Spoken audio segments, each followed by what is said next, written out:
తర్వాత ఇంకా అక్కడతో సీసీటీవీ కట్ అయిపోయింది. వారు చూపించినటువంటి ఆ వీడియోలో నెక్స్ట్ కంటిన్యూషన్ ఏం జరిగింది అనేది మాకు అర్థం కాలేదు సార్. చాలా మంది డౌట్ అదే, ఆ కంటిన్యూషన్ ఏం జరిగి ఉంటది అని.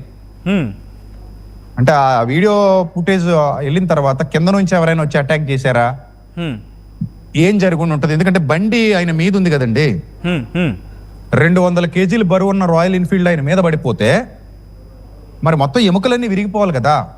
ఇది ఒక డౌట్ సార్, ప్రధానంగా చాలా మందికి వచ్చినటువంటి డౌట్.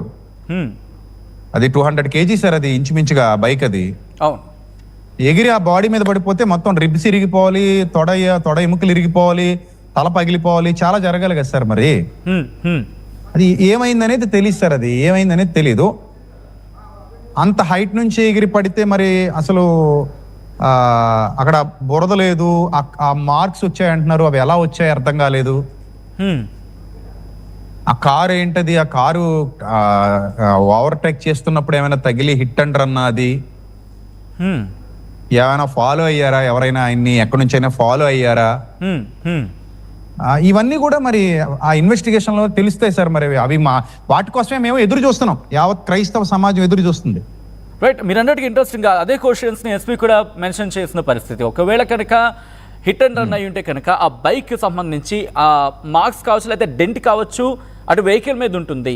సో దీంతో పాటు అటుగా వెళ్తున్న మొత్తంగా 5-6 వాహనాలని పూర్తిగా చెక్ చేయడం జరుగుతుంది. ఎక్కడ క్రాస్ చేశాయి, అవి ఎక్కడి నుంచి వచ్చాయి, ఇవన్నీ కూడా. సో ఇక్కడ నేపథ్యంలో ఇప్పటికే ఆ సిచ్యువేషన్కి సంబంధించి పెద్ద ఎత్తున చర్చ జరుగుతుంది క్రైస్తవ సమాజంలో. సో ఇటువంటి నేపథ్యంలో ఎటువంటి ఆందోళన వ్యక్తం అవుతుంది? ఎందుకంటే ఒక పక్క క్వశ్చన్స్ రైజ్ అవుతున్నాయి, మరో పక్క భయపడుతున్నారు అనే ఒక మాట వినిపిస్తోంది. ఏం జరుగుతుంది అసలు? భయపడుతున్నారా పెడుతున్నారా నాకు అర్థం కాలేదు మీరు అడిగిన క్వశ్చన్. భయపడుతున్నాం అనే మాట ఇటు పాస్టర్స్ లో కావచ్చు, క్రైస్తవ సంఘం నుంచి. ఇన్ఫాక్ట్ కొద్దిసేపటి క్రితం ప్రవీణ్ సోదరి మాట్లాడిన సందర్భం కూడా మీరు వినుంటారు. కాస్త భయం వ్యక్తం అవుతుందని. ఎందువల్ల భయం అనేది? ఏం లేదు సార్, ఇప్పుడు భయం అనేది ఏమీ లేదు. ఎందుకు లేదంటే ఇప్పుడు మనం భిన్నత్వంలో ఏకత్వం కలిగిన భారతదేశంలో ఉన్నాం సార్. మొన్న ఎస్పీ గారు మాట్లాడుతూ ఒక వండర్ఫుల్ వర్డ్ చెప్పారు. మనం అందంగా ఉన్న భారతదేశంలో, అందంగా ఉన్న ఆంధ్రప్రదేశ్లో, అందంగా ఉన్న తెలంగాణలో ఉండాలి అన్నారు ఆయన. అంటే ఆదర్శవంతంగా, సహృదయంతో, ఒకరినొకరు ప్రేమిస్తూ, మత కల్లోలాలు లేకుండా పరమత సహనం కలిగి చక్కగా జీవించాలి అనేది ఎస్పీ గారు చెప్పారు ఆ రోజు మీకు మీడియా సమావేశంలో. లాస్ట్ ఆయన మాటలు అవే. I appreciate him. నిజంగా నేను ఆయనతో ఆ విషయంలో చాలా ఏకీపిస్తున్నాను. ఎందుకంటే అలాంటి ఒక సహృదయపూర్వకమైన వాతావరణం కావాలి సార్ మనకి. ఎస్పీ గారు చెప్పినట్టుగా అలాంటి ఒక సహృదయపూర్వకమైన వాతావరణం కావాలంటే ఏం చేయాలి? సోషల్ మీడియాని కంట్రోల్ చేయాలి. ఆ రోజు ఎస్పీ గారు ఏమన్నారంటే ఒక నోట్ విడుదల చేశారు ఎస్పీ గారు, రాజమండ్రి ఎస్పీ గారు. ఏమనంటే ఎవరైనా మత కల్లోలాలు సృష్టించడం కానీ, లేని వార్తలు పుట్టించటం కానీ, ఇతరుల మీద నిందలు వేయటం కానీ, లేదా ఈ ఇష్యూకి సంబంధించి చెడ్డ వాటిని కల్పించి లేనిపోనివి తీసుకొచ్చి ప్రజల్లో గలిబిలి సృష్టించడం కానీ చేస్తే వాళ్ళ మీద చట్టపరంగా చర్యలు తీసుకుంటామని చెప్పారు ఆయన. ఏమండి, ఇప్పుడు అలా చేస్తున్న వాళ్ళు సోషల్ మీడియా నిండా ఉన్నారు సార్. ఇప్పుడు ఎంత మంది ఎన్ని వీడియోలు పెట్టారు, ఎంత అనైతికంగా మాట్లాడుతున్నారు, ఎంత జుగుప్సాకరంగా మాట్లాడుతున్నారు. చూడండి, ఆవిడెవరో రాధా మనోహర్ దాస్ గారి శిష్యురాలట, పగిలిందా పగడాలా అంటూ పాట పాడుతూ ఒక వీడియో రిలీజ్ చేసింది. అసలు అవసరమా సార్ ఈ టైంలో అది? సార్ ఎవరైనా చనిపోతే అయ్యో పాపం అంటాం కదా సార్, మానవత్వం కదా సార్ మనిషికి ఉండాల్సింది. ఇప్పుడు మనల్ని కోస్తే క్రైస్తవుడు అని వస్తుందా, లేకపోతే హిందూ అని వస్తుందా, లేకపోతే ఇస్లాం అని వస్తుందా? ఏం వస్తుంది సార్? ఏమి రాదు, రక్తం వస్తుంది. ఏ రక్తం ఏ మతం వాడికైనా ఇవ్వచ్చు. ప్రవీణ్ కి సంబంధించి ఇది హత్య అనే ఒక కోణాన్ని ఇటు మీరు అన్నట్టుగా కేపాల్ రైజ్ చేశారు. దాంతోపాటు మాజీ ఎంపీ హర్ష కుమార్ కూడా రైజ్ చేసిన సందర్భం. అనుమానం రైజ్ అవడానికి ప్రధాన కారణాలు ఏమిటి? ఎందుకంటే ఆయన దాడి గురించి అక్కడ ఘటనకు సంబంధించి పోలీస్ ఇన్వెస్టిగేషన్ జరగాల్సిందే, కానీ అనుమానాలు రేగడానికి ప్రధాన కారణాలు ఏంటి? ఎందుకంటే మీరు కూడా పాస్టర్ గా ఉన్నారు, మీరు కూడా ఫేస్ చేసిన సినారియోస్ ఉన్నాయి. ఎందుకు ప్రవీణ్ విషయంలో ఎందుకు అనుమానాలు ఇంత బలం చేకూరడానికి కారణం ఏంటి?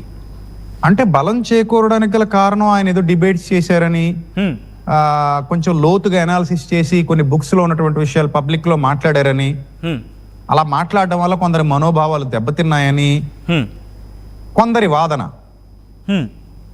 కొందరి వాదన. నేనైతే అది ఏమో చెప్పలేము, ఇన్వెస్టిగేషన్ లో తెలియాలి తప్ప అది ఎంతవరకు కరెక్ట్ అనేది నాకు ఐడియా లేదు. రెండోది ఏంటంటే ఆ కే పాల్ గారు ఇది మర్డర్ అని డిక్లేర్ చేశారు. హర్ష కుమార్ గారు కూడా ఆయన దగ్గర ఏవో ఆధారాలు ఉన్నాయని లైవ్ లో చెప్పారు.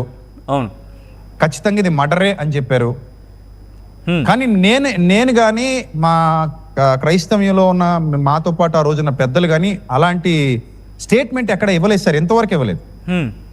మేము ఏమని చెప్పామంటే అనుమానం ఉంది సార్, మాకు కూడా డౌట్స్ ఉన్నాయి, ఇది మర్డర్ అని మేము ఖచ్చితంగా డిక్లేర్ చేయడానికి మేము ఎవరు అండి, చేయలేం కదా, మా దగ్గర ఏం ఆధారాలు ఉండవు కదా.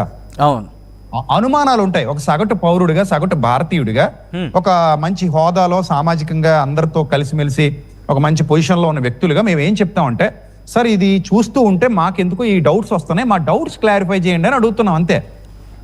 ఓకే, అంటే మీరు సందర్భంలో పోలీసుల ముందు ఈ అనుమానాలను పెట్టడం జరిగిందా? ఎటువంటి రియాక్షన్ వచ్చింది? జరిగింది సార్, మీడియా ముందు పెట్టాం, పోలీసుల ముందు పెట్టాం.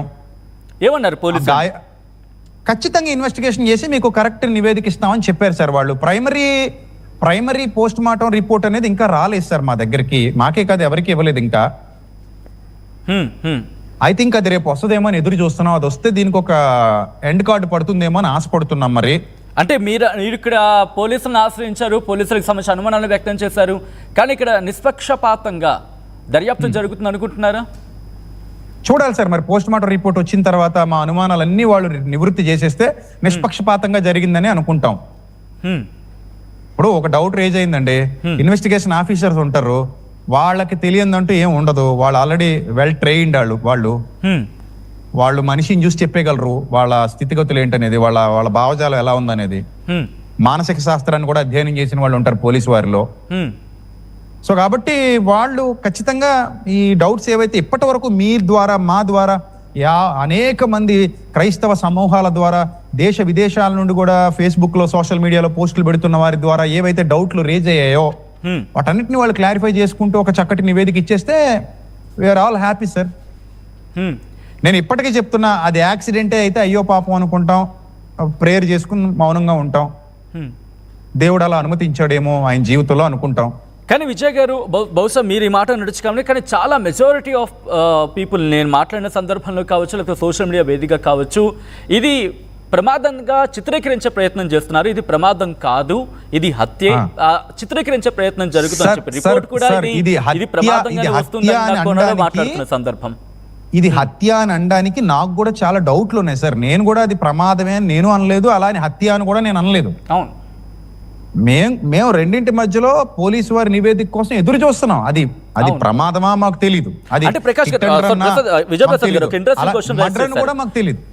మీకు అంటే ప్రవీణ్ పగడాలకు సంబంధించి ఈ మరణానికి సంబంధించి ఎటువంటి అనుమానాలు రైజ్ అయ్యాయి? యాజ్ ఎ క్రిస్టియన్ గా కావచ్చు, లేకపోతే యాజ్ ఎ పాస్టర్ గా కావచ్చు, లేకపోతే యాజ్ ఎన్ కామన్ మ్యాన్ గా కావచ్చు, ఎటువంటి డౌట్స్ విజయప్రసాద్ కి రైజ్ అయ్యాయి? నేనేమనుకున్నానంటే, ఈ సీసీటీవీ ఫుటేజ్ ఏదైతే రిలీజ్ అయిందో హెడ్ లైట్ పగిలిపోయి ఉంది, ఆయన ఇండికేటర్ వేసుకుని వస్తున్నారు, ఇండికేటర్ వేసుకుని వచ్చే ముందే ఏదైనా జరిగి ఉండొచ్చు, ఆయన మీద ఎవరైనా అటాక్ చేశారేమో అని ఒక డౌట్ ఉంది సార్ నాకైతే. ఆయన ఎవరైనా హైదరాబాద్ నుంచి ఫాలో అవుతూ వచ్చారేమో అనే డౌట్ ఉంది నాకు. ఎందుకంటే ఆయన చాలా ఫేస్బుక్ లో పెడతా ఉంటాడు, నేను అక్కడికి వెళ్తున్నాను, ఇక్కడికి వెళ్తున్నాను, పలానా చోట మీటింగ్ ఉంది, ఇలా ఫేస్బుక్ లో పెడతా ఉంటాడు. అలాగే ఎవరైనా దుండగులు ఆయన వెంబడించారా, లేకపోతే అప్పటికప్పుడు ఏమైనా ఆయన దగ్గర దోచుకుందామని ఏమైనా అటాక్ చేసి, లేకపోతే ఆయన బైక్ మీద వస్తున్నాడు కదా చులకనగా దొరికాడని ఏమైనా అటాక్ చేశారా, ఏం జరిగింది అనేది నాకైతే క్లారిటీ లేదు సార్. కాకపోతే ఒక డౌట్ అయితే ఉంది, హిట్ అండ్ రన్ అని ఒక డౌట్ వచ్చింది ఫస్ట్. రెండోది ఎవరైనా అటాక్ చేశారు, ఎందుకంటే అక్కడ ఏదో చెక్కముక్కు ఉంది, చెక్కముక్కు మీద బ్లడ్ స్టెయిన్స్ ఉన్నాయి అన్నారు కదా, దానివల్ల అందరిలాగే నాకు అనుమానం ఉంది సార్, ఏమైనా హత్య అన్నట్టుగా. రైట్, విజయప్రసాద్ గారు, రీసెంట్ గా కన్ఫర్మ్ గా నేను చెప్పలేదు ఎక్కడ కూడా హత్య, నేను ఎక్కడ కన్ఫర్మ్ చేయలేదు. సంబంధించి మీరు చూస్తుంటారు ఆ ఇష్యూకి సంబంధించి